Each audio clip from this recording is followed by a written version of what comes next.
రాజకీయాన్ని వ్యాపారం చేసిన మా సారాయి వీర్రాజు, అదేనండి మా సీఎం రమేష్.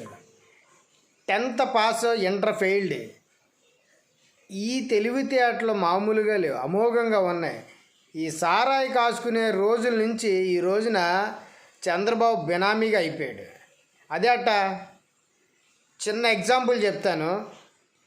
ఒక ప్రాజెక్ట్ ఇస్తాడు, దాని ప్రాజెక్ట్ విలువ 11 కోట్లు అనుకుందాం. ఈ 11 కోట్ల ప్రాజెక్టు నాలాంటి వాడికి ఒకరికి ఇస్తాడు.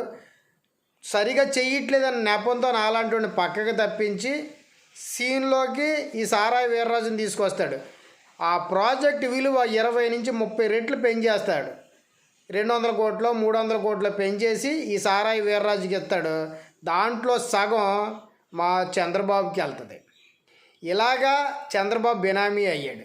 కనీసం చంద్రబాబుకి చేతికి కూడా వాచి కొనుక్కోలేనటువంటి దీనస్థితిలో ఈ సగం వాటా తీసుకుంటాడు. ఈ విధంగా ఎంపీని కూడా చేశాడు సీఎం రమేష్ని.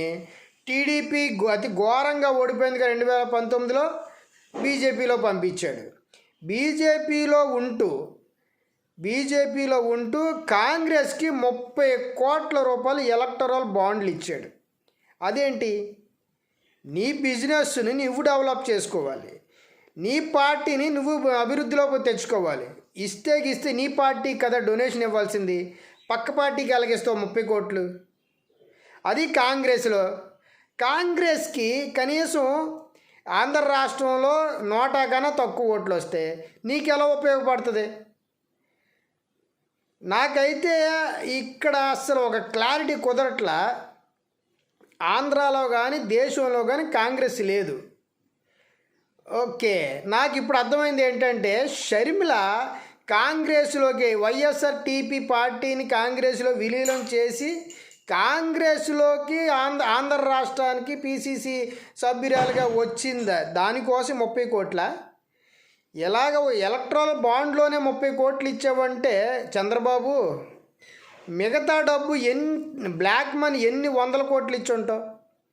కేవలం జగనన్న మీద ద్వేషంతో ఏదో ఒక రకంగా జగనన్ననే ఎదుర్కోవడానికి వాళ్ళ చెల్లిని ఎరేసావా?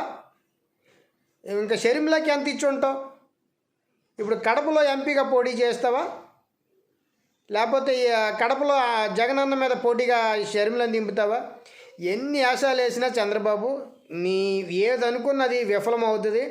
కానీ ఇక్కడ ఈ సారాయి వీర్రాజు 30 కోట్ల రూపాయలు కాంగ్రెస్కి ఇచ్చాడు. మీరు చూస్తున్న జనాలందరూ కూడా గ్రహించాలి.